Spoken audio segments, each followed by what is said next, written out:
Hi dear students, मैं पवन Tiwari Chandra institute के online class में आप सभी का हार्दिक स्वागत करता हूं। मैथमेटिक्स सेक्शन और न्यूमेरिकल एबिलिटी पार्ट से मेंसुरेशन का दूसरा भाग चल रहा है। थ्री डायमेंशनल में मैंने बताया ठोस आकृतियों से संबंधित विषय वस्तु पर डिस्कशन होगा और इसको हम थ्री डायमेंशनल को वॉल्यूम या आयतन के नाम से भी जानते या पढ़ते हैं। इस सीरीज में घन का हेडिंग हो चुका था, आज मैं घनाभ का हेडिंग रखूंगा। क्यूबॉइड घनाभ क्या होता है आप सभी जानते हैं कि 6 आयताकार फलकों से घिरी हुई आकृति, 6 आयताकार फलकों, फलक मीन्स सतह, पृष्ठ, फलकों से घिरी हुई आकृति घनाभ कहलाता है। मतलब घन और घनाभ में बहुत माइनर डिफरेंस है, बहुत छोटा अंतर। कौन सा छोटा अंतर है, हमेशा ध्यान देना। घन आकृति घनाभ आकृति में फर्क बस इतना है, घन में 6 पृष्ठ होते हैं, यहां भी 6 पृष्ठ, वहां के 6 के 6 पृष्ठ वर्गाकार होते हैं, यहां के 6 के 6 पृष्ठ आयताकार होंगे। जैसे मैं यदि इसको चित्र के माध्यम से बात करूं, जैसे ईंट का स्ट्रक्चर आपने देखा होगा, ईंट का जो शेप होता है, चलिए तिरछा ही बना लेकिन आप समझ लेंगे, कोने कोने को मिलाते चलें। ये जो आकृति है यह क्या है, घनाभ है। अच्छा, घनाभ में भी 6 सतह होते हैं, 8 कोने होते हैं और 12 कोर, जैसे घन में होता था। यहां भी 6 सतह है, एक फर्श हो गया, ABCD फर्श है, कैसा है, आयताकार, इसकी लंबाई L है और ये जो चौड़ाई है ये क्या है, B, और ये जो ऊंचाई आप देख रहे हैं ये कितना है, H। जैसे ईंट का शेप देखें, ABCD क्या है, वर्गाकार। अच्छा, जैसे मान लिया घनाभ के आकार का कमरा है तो इसका जो फर्श ABCD है आयताकार, और जो छत है EFGH ये भी वर्गाकार, और 4 दीवारें हैं, एक दीवार HGBA है, एक दीवार यहां से ADEH, एक पीछे BCFG और उसके पीछे CDEF। इस तरीके से 4 दीवारें हैं, एक फर्श है और एक छत, कुल 6 सतह है। कोने 8 है, ABCD 4 कोने यहां, 4 कोने यहां, कोर भी 12 है जैसे वहां। यहां पर बात बेहद स्पष्ट है। यदि मैं बात करूं कि घनाभ का आयतन क्या होगा, आप जानते हैं जो वस्तु जितना स्थान घेरती है हम उसे उस वस्तु का आयतन कहते हैं। जैसे ये कितना स्थान घेरी है, कैसे पता चलेगा, पहले फर्श का क्षेत्रफल निकालेंगे। फर्श ABCD है तो इसका क्षेत्रफल लंबाई गुणा चौड़ाई हो जाएगा, उसके बाद हाइट से गुणा कर दीजिए, जितनी ऊंचाई है, H ऊंचाई है तो गुणा कर दीजिए। मतलब आयतन क्या होता है, विमाओं का गुणनफल। विमाएं मतलब जितनी प्रकार की भुजाएं हो सकती, तो 3 ही प्रकार की भुजा हो सकती, लंबाई चौड़ाई और ऊंचाई, तो इनका गुणनफल आयतन, बिल्कुल घन जैसा। अभी बात करें घनाभ के संपूर्ण पृष्ठ का क्षेत्रफल, मतलब जितने पृष्ठ हैं, यदि पूरे पृष्ठ का क्षेत्रफल निकालना हो तो कैसे निकालेंगे। इसमें 6 पृष्ठ है, कैसे, एक फर्श, कौन सा फर्श, ABCD, मतलब area of rectangle ABCD, rectangle means आयत, तो आयत पहले किसका क्षेत्रफल निकालेंगे, ABCD का, ये एक सतह का क्षेत्रफल हुआ। हमें संपूर्ण पृष्ठ का क्षेत्रफल निकालना है, तो अभी दूसरा पृष्ठ क्या हो गया, जैसे एक फर्श का क्षेत्रफल हो गया, फिर छत का क्षेत्रफल, छत क्या है, EFG और EH, तो एरिया ऑफ रेक्टेंगल EFGH।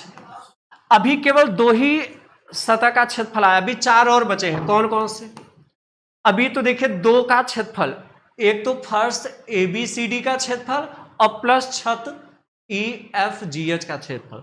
अभी 4 दीवारें हैं, कौन कौन सी 4 दीवार? एक बगल से ADEH, तो एरिया ऑफ रेक्टेंगल ADEH। अच्छा, जैसे ADEH का क्षेत्रफल हो गया, तो जितना इधर का क्षेत्रफल होगा उतना ही पीछे वाली दीवार कौन सी? BCFG। तो एरिया ऑफ रेक्टेंगल कौन सा? BCFG। ये तो 4 हो गए, अभी 2 बचा है। कौन सा 2 बचा है? एक सामने वाली दीवार ABGH, तो एरिया ऑफ रेक्टेंगल ABGH और एरिया ऑफ रेक्टेंगल, देखिए ABGH का हो गया, तो इसके पीछे भी एक दीवार है, कौन सी? CDE और EF। तो एरिया ऑफ रेक्टेंगल CDE और F। इस तरीके से छह सतह का क्षेत्रफल निकालेंगे तो संपूर्ण पृष्ठ का क्षेत्रफल आ जाएगा। तो चलिए देखते हैं। पहले फर्श, एक चीज समझिएगा, आपको 3 ही जगह से क्षेत्रफल निकालना होगा।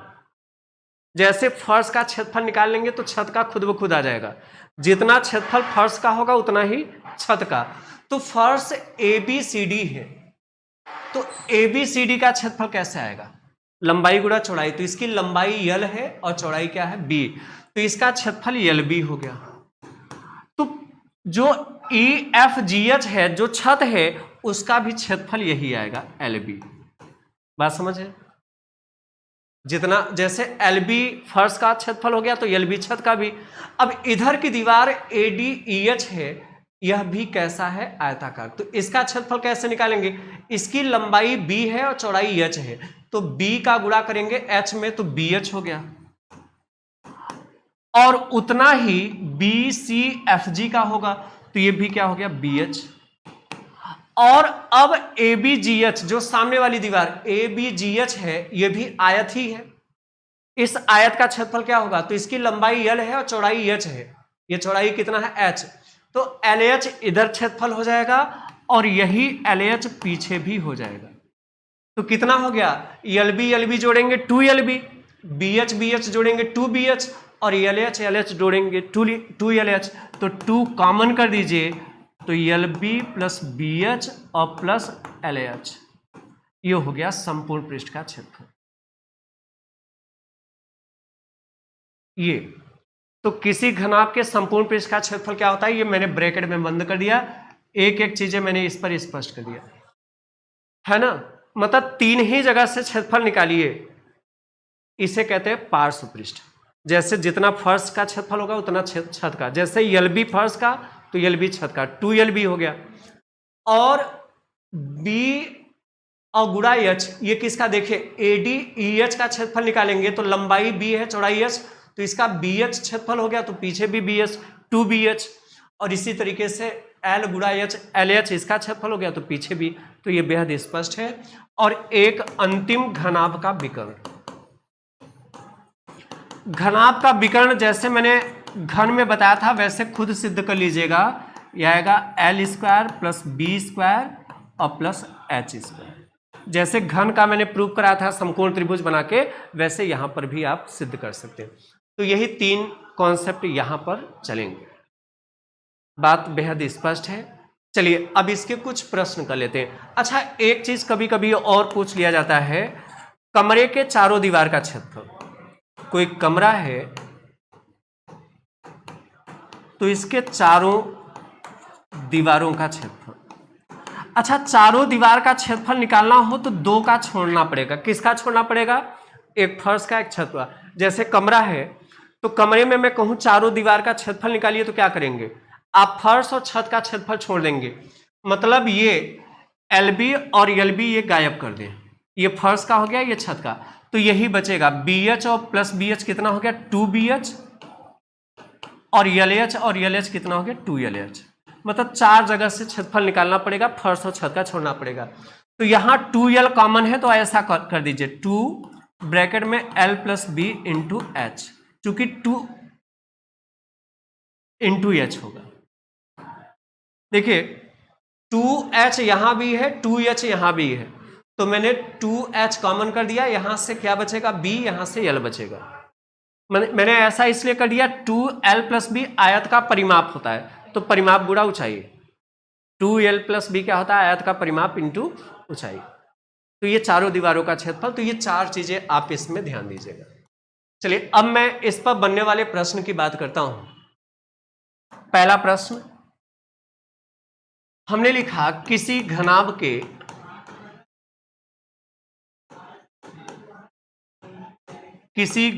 के विमाओं में अनुपात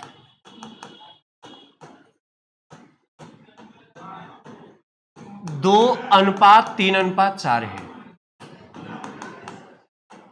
आगे हमने लिखा, यदि घनाभ का आयतन 3000 घन सेंटीमीटर हो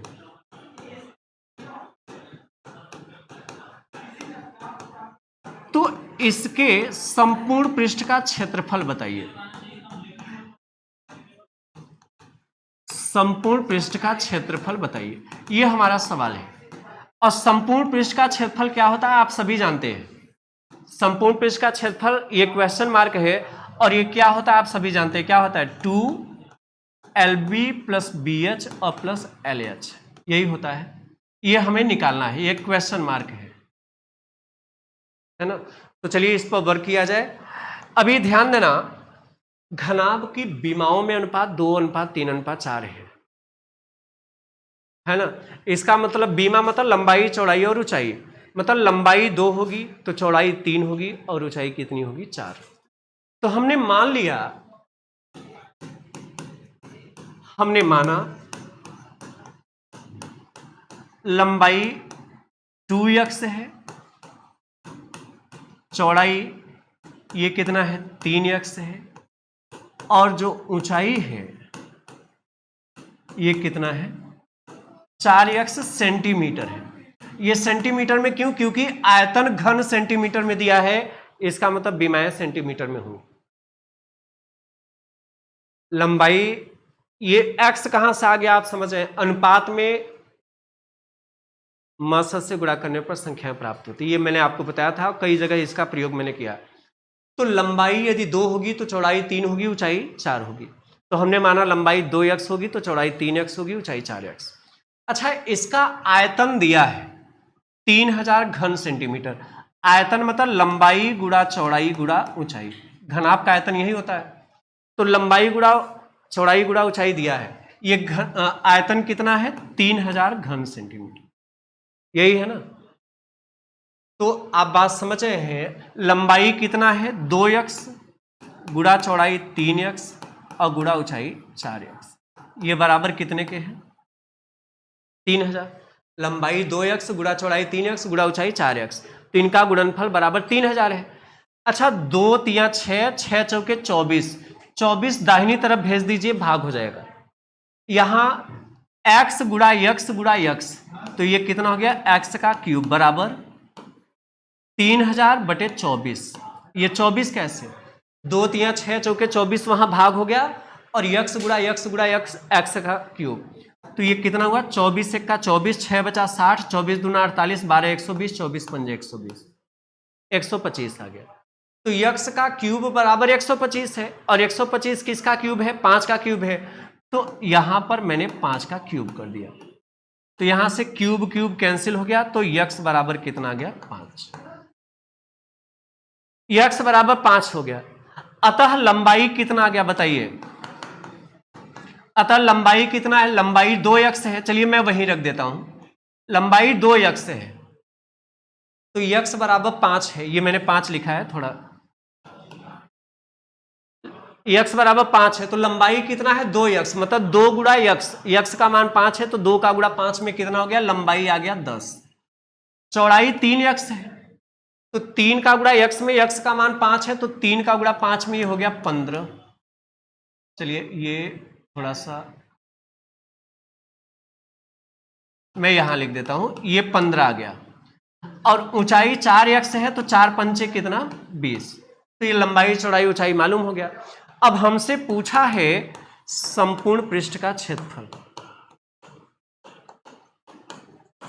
क्या हो जाएगा 2 ब्रैकेट में लंबाई गुणा चौड़ाई संपूर्ण पृष्ठ का क्षेत्रफल 2 ब्रैकेट में L B plus B H plus L H, तो 2 एल बी, एल का वैल्यू लंबाई कितना है 10 गुणा चौड़ाई, चौड़ाई कितना है 15, और प्लस बी एच मतलब चौड़ाई गुणा ऊंचाई, तो चौड़ाई 15 है और गुणा ऊंचाई कितना है 20, और प्लस एल एच लंबाई गुणा ऊंचाई, तो लंबाई 10 है और गुणा ऊंचाई कितना है 20, तो कितना आया 15 दहा में 150, 15 दूना 300, 450 हो गया, 20 दहा में 200, 650, तो 2 का गुणा 650 में गुणा करेंगे तो 6 दूना 12, 1300 आ गया वर्ग सेंटीमीटर। ये हमारा आंसर हो गया। तो बहुत कुछ है नहीं, जब भी अनुपात दिया रहे, जैसे लंबाई चौड़ाई ऊंचाई का अनुपात 2 3 4, तो सीधा 2x 3x और 4x मान लीजिए। जब भी अनुपात दिया हो उसके साथ x चिपका दिया करिए, मैं आपसे शुरू से ही कहता चला है। तो कैलकुलेशन की प्रोसेस बड़ा था, कॉन्सेप्ट आसान है, कॉन्सेप्ट में आपको बहुत उलझने की आवश्यकता नहीं है। चलिए एक छोटा सवाल इसका देते हैं, जैसे विकर्ण संदर्भ से प्रश्न बन जाता है।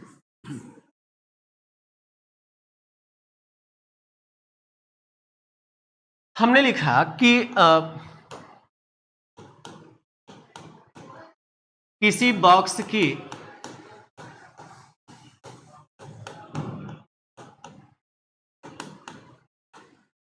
लंबाई चौड़ाई और ऊंचाई क्रमशः 8 सेंटीमीटर, 9 सेंटीमीटर और 12 सेंटीमीटर है, तो इस बॉक्स में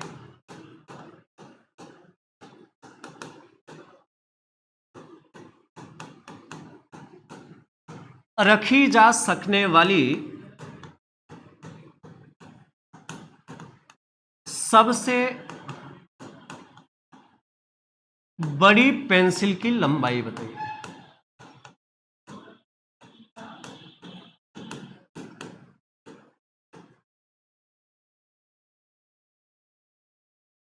चलिए ध्यान देना, आपको कुछ करना ही नहीं है, इसमें हमें क्या निकालना होगा विकर्ण, किसी कमरे में रखी जा सकने वाली अधिकतम क्षण की लंबाई ही विकर्ण।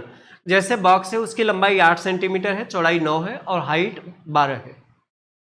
इस बॉक्स में जो पेंसिल रख सकेंगे, तो सबसे बड़ी पेंसिल की लंबाई कहाँ होगी, सबसे बड़ी पेंसिल कहाँ रख सकते हैं, तो आप बोलेंगे विकर्ण पर, एक कोने को दूसरी विपरीत की निचली वाली कोने पर। तो सबसे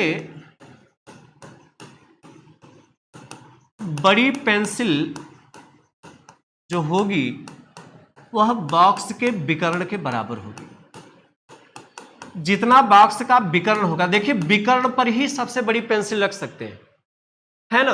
अब विकर्ण क्या होता है बताइए, विकर्ण क्या होता है, मैंने बताया करड़ी में लंबाई स्क्वायर प्लस चौड़ाई स्क्वायर प्लस ऊंचाई स्क्वायर। आपको देखिए याद होगा हमने विकर्ण का कॉन्सेप्ट बताया है, विकर्ण को डी से इंडिकेट करते हैं, चलिए मैं लिख दे रहा हूं। क्या होता है, करड़ी में लंबाई स्क्वायर प्लस चौड़ाई स्क्वायर प्लस ऊंचाई स्क्वायर। तो चलिए ध्यान देना, करड़ी में लंबाई स्क्वायर, तो लंबाई है 8 प्लस चौड़ाई स्क्वायर, चौड़ाई है 9 प्लस ऊंचाई स्क्वायर, ऊंचाई है 12, यही होता। तो 8 का स्क्वायर कितना 64, 9 का स्क्वायर 81 और 12 का स्क्वायर 144। जोड़िए 4 1 5, 5 4 9, 4 8 12, 12 6 18, हासिल 1 1 1 289, और 289 का वर्गमूल कितना आएगा 17। तो सबसे बड़ी पेंसिल जो होगी वो विकर्ण पर रखी जाएगी और विकर्ण 17 सेंटीमीटर आएगा। तो बॉक्स में जो सबसे बड़ी पेंसिल रखेंगे वो कहाँ रख सकते हैं, विकर्ण पर, और विकर्ण कितना आएगा 17 सेंटीमीटर। तो चलिए अभी मैं एक प्रश्न ले रहा हूं, इसको इरेज कर रहा हूं, इसमें विशेष कुछ है नहीं।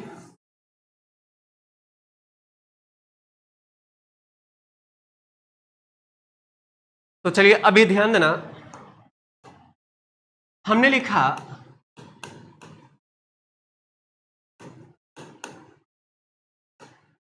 किसी घनाभ का विकर्ण 28 सेंटीमीटर तथा तीनों विमाओं का योग, या तीनों हटा दे विमाओं का योग भी लिख दे तो समझ लेना लंबाई चौड़ाई और ऊंचाई लिखा है। विमाओं का योग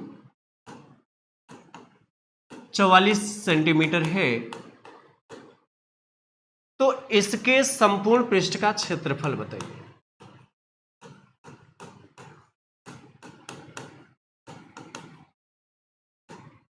तो इसके संपूर्ण पृष्ठ का क्षेत्रफल बताइए। चलिए ध्यान देना, कोई घनाभ है और घनाभ का विकर्ण कितना है 28 सेंटीमीटर। चलिए विकर्ण क्या होता है, विकर्ण का सूत्र क्या होता है पहले बताइए। विकर्ण जो होता है घनाभ का वो क्या होता है, विकर्ण को डी से इंडिकेट करते हैं, तो विकर्ण डी बराबर होता है करड़ी में लंबाई स्क्वायर प्लस चौड़ाई स्क्वायर प्लस ऊंचाई स्क्वायर। अच्छा यदि ये करड़ी हटानी है तो दोनों साइड से स्क्वायर कर दीजिए, तो डी स्क्वायर बराबर L square plus B square plus H square हो जाएगा। जैसे डी बराबर करड़ी में L square plus B square plus H square है, तो यदि डी का स्क्वायर कर दें तो चलिए यहां से ध्यान देना, यदि डी का स्क्वायर कर दें विकर्ण का स्क्वायर, तो ये बराबर हो जाएगा लंबाई स्क्वायर प्लस चौड़ाई स्क्वायर प्लस ये होगा। अच्छा मैं ऐसा क्यों कर रहा हूं, क्योंकि विकर्ण का वैल्यू हमें पता है। विकर्ण कितना है, विकर्ण डी से इंडिकेट करते हैं, तो विकर्ण है 28 सेंटीमीटर। तो विकर्ण 28 है, तो 28 का स्क्वायर बराबर कितना होगा, लंबाई स्क्वायर प्लस चौड़ाई स्क्वायर प्लस ऊंचाई स्क्वायर। मतलब आप कह सकते हैं L square plus B square plus H square, ये कितना आया, तो 28 का स्क्वायर करेंगे, 8 का स्क्वायर 64, हासिल लगा 6, 2 दूना 4, 4 अट्ठे 32 और 6 38 के 8 हासिल लगा 3, 2 का स्क्वायर 4, 4 3 7। अब ये हासिल हटा दीजिए, 784 आएगा। लेकिन एक चीज समझिएगा, हमसे पूछा क्या है, संपूर्ण पृष्ठ का क्षेत्रफल। अच्छा एक जानकारी और दिया है, एक तो पहली जानकारी हो गई, तथा विमाओं का योग 44 सेंटीमीटर, मतलब एल प्लस बी और प्लस एच, इसका योग कितना है 44। विमाओं का योग लंबाई प्लस चौड़ाई प्लस ऊंचाई का योगफल 44 है। अच्छा संपूर्ण पृष्ठ का क्षेत्रफल निकालना है, और संपूर्ण पृष्ठ का क्षेत्रफल आप सभी जानते हैं क्या होता है, संपूर्ण पृष्ठ का क्षेत्रफल होता है 2LB प्लस BH और प्लस LH, यही होता है। ये H मैंने लिखा है, यही होता है संपूर्ण पृष्ठ का क्षेत्रफल। तो बताइए कैसे निकलेगा, आप इसके दोनों पक्ष से वर्ग कर लीजिए। क्यों, a plus B plus C का होल स्क्वायर क्या होता है, A square plus B square plus C square plus 2AB plus 2BC plus 2CA, तो 2 कॉमन कर देंगे, AB plus BC plus CA। कहने का मतलब यदि दोनों पक्ष से यदि वर्ग कर दें तो क्या मिलेगा, इस पूरे का होल स्क्वायर हो जाएगा जब दोनों साइड से वर्ग करेंगे, और उधर भी होल स्क्वायर हो जाएगा। तो चलिए दोनों पक्ष से वर्ग करेंगे, तो L plus B plus H का होल स्क्वायर क्या हो जाएगा, L square plus B square plus H square plus 2LB plus 2BC plus 2LB plus 2BH plus 2LH। तो 2 कॉमन कर दीजिए, तो LB प्लस BH और प्लस LH बराबर, और 44 का वर्ग कितना हो जाएगा, जैसे 44 का वर्ग करेंगे तो कितना हो जाएगा, 4 का स्क्वायर 16, हासिल लगा 1, 2 चौके 8, 8 चौक 32, 1 33, हासिल लगा 3, 4 का स्क्वायर 16 और 3 1936। एक बार फिर से देख लें, 4 का स्क्वायर 4 चौके 16, हासिल लगा 1, 2 चौके 8, 8 चौक 32, 1 33, हासिल लगा 3, 4 का 16 3, सही है, ये 44 का वर्ग। अच्छा ऐसा देखिए, हमसे यही वैल्यू पूछा है, संपूर्ण पृष्ठ का क्षेत्रफल क्या होता है, 2 ब्रैकेट में LB plus BH plus LH, 2 bracket में LB प्लस BH प्लस, यही होता है। और इसका वैल्यू अभी अभी मिला है, L square plus B square plus H square बराबर कितना है 784। तो इसके स्थान पर मैं 784 लिख सकता हूं, L square plus B square plus H square, और प्लस ये जैसा है 2LB plus BH plus LH बराबर 1936। अब ये 784 वहाँ माइनस हो जाएगा, इसलिए 2LB प्लस BH और प्लस LH बराबर कितना, 784 माइनस होगा तो 6 में से 4 गए 2, 13 में से 8 गए 5, 18 में से 7 11, इतना वर्ग सेंटीमीटर आएगा। यही उत्तर हो गया। हमसे संपूर्ण पृष्ठ का क्षेत्रफल पूछा है, संपूर्ण पृष्ठ यही होता है 2 ब्रैकेट में LB plus BH plus LH। देखिए बहुत कुछ है नहीं। घनाभ का विकर्ण 28 दिया है।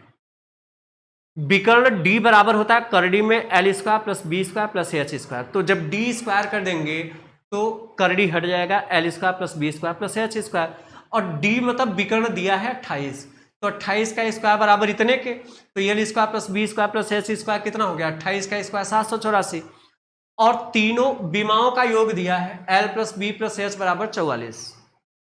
अब चाहिए था 2 ब्रैकेट में LB plus BH plus LH, बस इसके दोनों साइड से वर्ग कर दीजिए, देखिए परिणाम आ गया।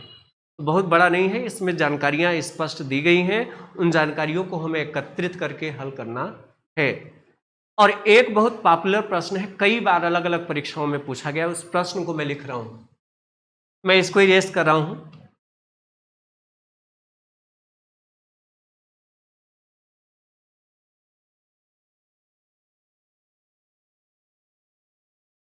किसी घनाभ के संलग्न या कहीं कहीं आसन्न लिखा होता है, संलग्न पृष्ठों का क्षेत्रफल क्रमशः X, Y और Z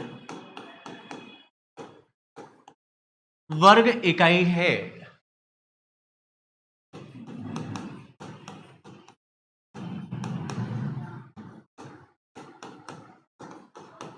तो घनाभ का आयतन बताइए। पहले आप ये सोच रहे होंगे कि संलग्न पृष्ठ कहते किसे। संलग्न पृष्ठ का मतलब होता है आसन्न पृष्ठ, जुड़ा हुआ। संलग्न को देखिए, संलग्न मतलब साथ में लगा हुआ। संलग्न का मतलब होता है जो साथ में लगा हो। हमेशा ध्यान देना, संलग्न पृष्ठ के क्षेत्रफल की बात कर रहा है। यह क्रमशः X, Y और Z वर्ग इकाई है। एक चीज समझिएगा, घन या घनाभ, इसमें देखेंगे तो कुल 6 सतह होते हैं। कितने? 6। लेकिन संलग्न सतह की बात करें तो 3 ही होता है। संलग्न मतलब देखिए, एक चीज सिंपल तौर पर देखिए, 6 दीवारें होती है, 6 सतह होती है, एक फर्श, एक छत और ये 4 दीवारें। इसमें 3 संलग्न होती हैं और 3 विपरीत होती है। जैसे एक चीज समझिए, जैसे फर्श है, फर्श का विपरीत छत होगा, लेकिन ये संलग्न नहीं है। संलग्न मतलब साथ में लगा। बताइए क्या जुड़ा है? हमेशा ध्यान देना, जो सतह संलग्न होगी वो कभी विपरीत नहीं होगी, या जो विपरीत होगी वो कभी संलग्न नहीं होगी। जैसे फर्श और छत ये विपरीत है, तो क्या ये दोनों जुड़े हो सकते हैं? नहीं। जैसे इधर वाली दीवार और इधर वाली दीवार विपरीत है, तो क्या ये जुड़ सकती है? नहीं। या सामने वाली आयत जो देख रहे हैं और पीछे वाली आयत ये विपरीत है लेकिन जुड़ी नहीं है। तो हमेशा ध्यान देना, जैसे संलग्न पृष्ठ का क्षेत्रफल कहे तो एक बार फर्श का क्षेत्रफल लेना, तो छत का नहीं लेना, क्योंकि फर्श और छत विपरीत है, संलग्न नहीं है। तो जैसे एक बार फर्श ले लीजिएगा तो दूसरा जो क्षेत्रफल दिया है वो छत का नहीं दिया होगा, क्योंकि ये 3 संलग्न पृष्ठ या आसन्न पृष्ठ है। जैसे हमेशा ध्यान देना, जब संलग्न पृष्ठ के क्षेत्रफल दिए हों तो समझ लेना एक LB दिया है और एक BH दिया है और एक LH। थोड़ा पीछे आ जाइए तो ज्यादा क्लियर होगा। देखिए, संपूर्ण पृष्ठ का क्षेत्रफल होता है 2 ब्रैकेट में LB plus BH plus LH। जब संलग्न पृष्ठ की बात करें कि संलग्न पृष्ठ के क्षेत्रफल, तो एक बार लंबाई गुणा चौड़ाई दिया होगा और एक बार चौड़ाई गुणा ऊंचाई दिया होगा, एक बार ऊंचाई गुणा लंबाई, है ना। और एक्चुअल में जो 2-2 बार आती हैं वो एक बार विपरीत होती हैं। जैसे एलबी का विपरीत एलबी है, फर्श का विपरीत छत है, तो एलबी का विपरीत एलबी है, तो इसलिए एलबी एक ही बार लिखना। और बीएच का विपरीत बीएच होगा। जैसे देखिए एडी ईएच का क्षेत्रफल क्या है, लंबाई गुणा चौड़ाई, लंबाई बी है चौड़ाई एच, तो ये बी गुणा एच इसका क्षेत्रफल है। तो अब इसका क्षेत्रफल नहीं लिखना क्योंकि ये दीवार और ये दीवार संलग्न नहीं है, ये विपरीत है। तो देखिए कुल मिला के मैं कंफ्यूज ना करके एक बार में कहूं, जब तीन संलग्न पृष्ठ के क्षेत्रफल दिए हों, ये जहां पे एक्स वाई जेड लिखा है वहां डेटा भी लिख सकता है। तो एक बार समझना, लंबाई गुणा चौड़ाई दिया है, तो लंबाई गुणा चौड़ाई कितना है, एक्स वर्ग इकाई, और दूसरी बार चौड़ाई गुणा ऊंचाई दिया है मतलब वाई वर्ग इकाई, और तीसरी बार लंबाई गुणा ऊंचाई दिया है मतलब जेड वर्ग इकाई। तो ध्यान देना, तीन संलग्न पृष्ठ है, तो एक हो गया पृष्ठ एलबी, तो इसका क्षेत्रफल लंबाई गुणा चौड़ाई, तो इसका क्षेत्रफल कितना है एक्स, और दूसरी बार बीएच का दिया है ये कितना है वाई, और तीसरी बार एलएच का दिया है ये कितना है जेड। जब भी तीन संलग्न पृष्ठ का क्षेत्रफल दिया रहे, आप समझ लेना एक बार एलबी दिया है, एक बार बीएच दिया है, एक बार एलएच। अब बाकी तीन हमने छोड़ क्यों दिया, क्योंकि वो बची हुई तीन संलग्न नहीं थी, वो विपरीत थी। जैसे फर्श का क्षेत्रफल छत, तो फर्श का क्षेत्रफल लंबाई गुणा चौड़ाई होगा, तो आगे छत नहीं लिखना क्योंकि छत संलग्न नहीं है, वो विपरीत है। तो हमेशा ध्यान देना, 6 सतह होती है लेकिन संलग्न में 3 ही होती है। कौन, एक बार लंबाई गुणा चौड़ाई, एक बार चौड़ाई गुणा ऊंचाई, एक बार लंबाई गुणा ऊंचाई। तो चलिए ध्यान देना, अब हमें आयतन बताना है, और घनाभ का आयतन होता है लंबाई गुणा चौड़ाई गुणा ऊंचाई। ये क्वेश्चन मार्क है, ये नहीं पता कैसे निकालेंगे। एलबी बराबर एक्स दिया है, बीएच बराबर वाई और एलएच बराबर जेड, ये तीन समीकरण आपके पास है, और आपको L into B into H बताना है। कैसे निकालेंगे, तो आप बताएंगे तीनों समीकरणों का गुणा कर लें। जब गुणा करेंगे तो बाएं पक्ष का गुणा बाएं में और दाहिने पक्ष का दाहिने में, तो यल का गुणा यल में, पहले सजातीय पद का गुणा करना, यल का गुणा यल में, बी का गुणा बी में, एच का गुणा एच में। तो यल का गुणा यल में कितना हो गया, एल स्क्वायर, गुणा बी का गुणा बी में बी स्क्वायर, गुणा एच का गुणा एच में एच स्क्वायर, बराबर एक्स गुणा वाई गुणा जेड, तो X into Y into Z. अच्छा ये लिख सकते हैं एल बी एच पूरे का स्क्वायर, घातांक के नियम से, चूंकि घातांक का नियम ये कहता है कि जैसे इस ब्रैकेट को हटाना है, इस पर घात 2 है, तो ब्रैकेट हटाएंगे तो ये स्क्वायर यल पर भी आ जाएगा, स्क्वायर बी पर भी आ जाएगा, स्क्वायर एच पर भी, तो L square B square H square को ऐसा लिख सकते हैं। तो हमसे L into B into H पूछा है, तो L into B into H कितना हो जाएगा, ये स्क्वायर उधर जाएगा तो करड़ी में हो जाएगा, और यही उत्तर हो गया। इतना घन इकाई उत्तर करेंगे। ये L into B into H क्या हो गया, आयतन, तो आयतन बराबर करड़ी में एक्स वाई जेड घन इकाई हो गया। तो ये आपका सवाल भी हल हो गया और यह ट्रिक भी हो गया। जैसे मान लिया यहां कोई डेटा दिया जाता कि मान लिया 16, 25, 81 दिया होता, तब क्या करते, जैसे दिया जाता किसी घनाभ के तीनों संलग्न पृष्ठों के क्षेत्रफल क्रमशः 16 वर्ग सेंटीमीटर, 25 वर्ग सेंटीमीटर और 81 वर्ग सेंटीमीटर, तो इसका आयतन बताइए। तो आयतन मतलब लंबाई गुणा चौड़ाई गुणा ऊंचाई बराबर क्या हो जाएगा, करड़ी में x गुणा वाई गुणा जेड, तो x का मान 16 गुणा y का मान 25 और गुणा z का 81, तो 16 का वर्गमूल 4, 25 का 5 और 81 का 9, तो 180 घन सेंटीमीटर ये हो जाता। मतलब किसी घनाभ के 3 संलग्न पृष्ठ का क्षेत्रफल दिया हो या संलग्न पृष्ठों के क्षेत्रफल दिया हो, तो आप समझ लेना एक बार यल इंटू बी दिया है, दूसरी बार बी गुणा एच और तीसरी बार एल गुणा एच। ये क्षेत्रफल है इसलिए वर्ग इकाई है। 3 आसन्न पृष्ठ का क्षेत्रफल क्रमशः एक्स वाई और जेड वर्ग इकाई है, मतलब लंबाई गुणा चौड़ाई बराबर एक्स वर्ग इकाई, चौड़ाई गुणा ऊंचाई बराबर वाई वर्ग इकाई और लंबाई गुणा ऊंचाई बराबर जेड वर्ग इकाई। तो यह कॉमन प्रश्न कई बार परीक्षाओं में पूछा गया है। कभी कभी यहाँ एक्स वाई जेड की जगह स्मॉल ए स्मॉल बी स्मॉल सी देता है, तो इसका उत्तर करड़ी में ए बी सी आ जाएगा। तो यह आपका सवाल भी हल हो गया और यह सूत्र भी हो गया।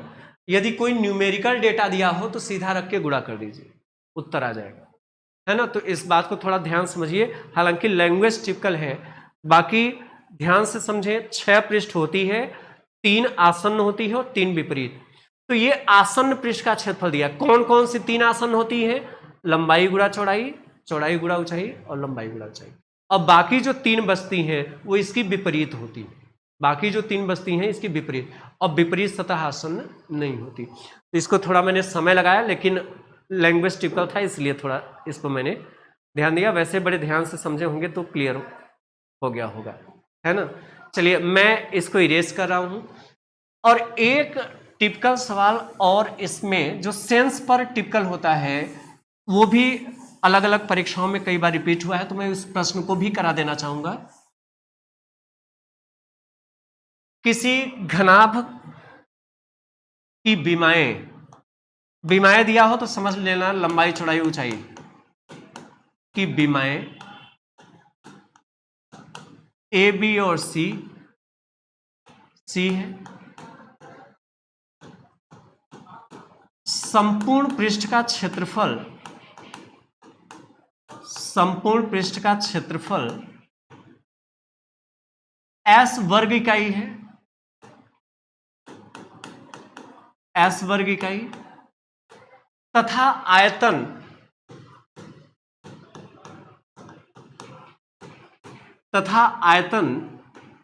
भी घन इकाई है।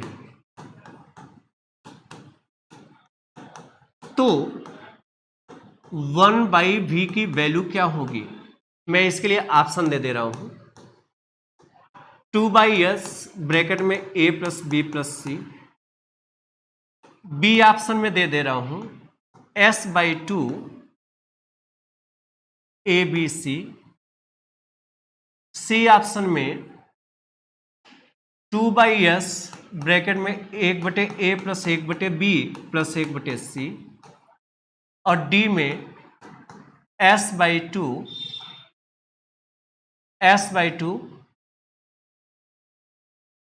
a plus B plus C, है ना। तो ये मैं आपको 4 ऑप्शन यहां पर दिया हुआ।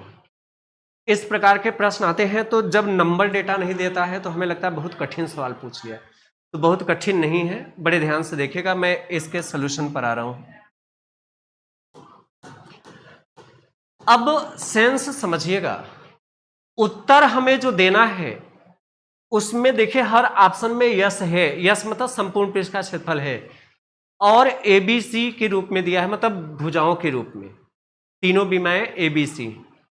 तो अब कुल मिला के 1/v का वैल्यू कैसे निकालें, ये सवाल है। तो एक चीज हमें बताइए, 1/v की वैल्यू निकालना है तो मैं ऐसा लिख सकता हूं कि नहीं? क्या इस पर कोई फर्क पड़ा? नहीं। 1/v है, यदि अंश में और हर में s से गुणा कर दे तो ये तो 1/v ही रहेगा। अच्छा, ये नहीं कहना यस यस काट दे। आप कहेंगे मैं ऐसा कर क्यों रहा हूं, तो इसका जवाब सुनिए। ऐसा मैं इसलिए कर रहा हूं क्योंकि हर ऑप्शन में यस दिया हुआ है, तो यस तो लाना है, और 1/v की वैल्यू निकालना है, तो अंश और हर में यदि यस से गुणा कर दे तो कोई फर्क नहीं पड़ेगा। अब ऐसा करिए, हर में यस रहने दीजिए, अंश में संपूर्ण पृष्ठ है s, तो संपूर्ण पृष्ठ का क्षेत्रफल क्या होता है? 2 ब्रैकेट में LB plus BH plus LH, यही होता है। तो इसकी लंबाई चौड़ाई ऊंचाई ABC है, तो 2AB plus BC plus CA हो जाएगा। क्योंकि देखिए ये संपूर्ण पृष्ठ का क्षेत्रफल हो गया। अब बटे, यहां यस लिखे रहने दीजिए, लेकिन v का सूत्र लिख दीजिए। आयतन का सूत्र क्या होता है? लंबाई गुणा चौड़ाई गुणा ऊंचाई। तो लंबाई a है, चौड़ाई b है, ऊंचाई c है, तो आयतन क्या हो गया? ABC। फिर से बात समझिएगा, 1 का गुणा यस में गुणा करेंगे तो यस ही रहेगा, यस मतलब संपूर्ण पृष्ठ। संपूर्ण पृष्ठ का क्षेत्रफल होता है 2 ब्रैकेट में LB plus BH plus LH, यही होता है। और बटे ये v का सूत्र हमने लिख दिया, और यस जैसा है वैसे, चूंकि इन दोनों का गुणा करना है तो यस का गुणा किस में करना है? आयतन में, आयतन ABC। मैंने ऐसा क्यों किया? ताकि मैं यहां से 2/s निकाल लूं बाहर। 2/s बाहर निकाल लीजिए, देखिए 2/s के रूप में ऑप्शन दिख रहा है ना? तो मैंने 2/s बाहर निकाल दिया। अब देखिए ABC जो है वो AB का भी हर ABC है, BC का भी हर ABC है और CA का भी हर है। तो सबको अलग अलग लिख सकते हैं, जैसे AB/ABC प्लस BC/ABC और प्लस CA/ABC। तो अब देखिए AB से AB कैंसिल, BC से BC कैंसिल, CA से C और A कैंसिल। तो कितना आया? 2/s, अंश में 1/c, यहां से 1/a और प्लस 1/b। ये किसकी वैल्यू हो गई? 1/v की। यही हमें, है ना? मतलब ऑप्शन कौन सा बनेगा? 2/s 1/a plus 1/b plus 1/c लिख सकते हैं। एक बार फिर समझिए, 1/v का वैल्यू निकालना था, हमने अंश हर में यस से गुणा कर दिया, इसलिए क्योंकि यस के रूप में उत्तर लाना है।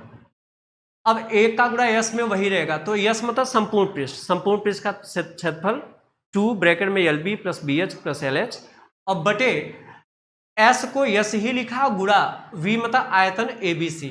अब 2/s हमने बाहर निकाल लिया और AB/ABC प्लस BC/ABC और प्लस CA/ABC कर दिया, उत्तर आपका आ गया।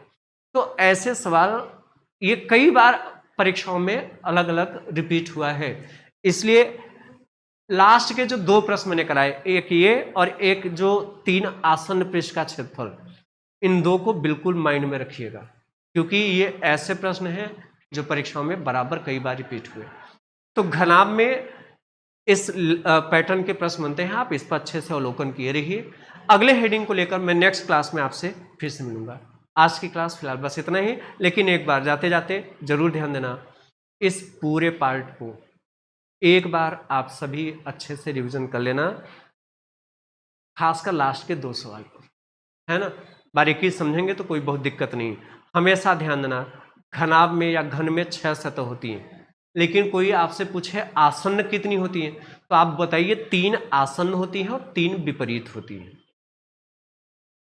और जो विपरीत होता है वो आसन्न नहीं होता। जैसे फर्श, तो इसका विपरीत छत होगा, ये कभी जुड़ा नहीं हो सकता, है ना? तो इस तरीके से समझेंगे तो क्लियर हो जाएगा। वो लैंग्वेज टिपिकल था, सवाल आसान था, है ना? तो लास्ट के 2 को अच्छे से समझे रहे। और घन घनाभ के बाद बेलन, शंकु, गोला, बारूद, अभी जो आगे बचा है, बारूद नहीं, वो तो उत्साह में मैंने बोल दिया, आगे के सीक्वेंस में मैं कराऊंगा। और इसके बाद जैसे ये पूरा होगा तो उसके बाद मिक्स प्रश्न, अगले क्लास में बेलन का हेडिंग में लेकर आपके बीच आऊंगा। आज की क्लास फिलहाल बस इतना ही, बहुत बहुत धन्यवाद।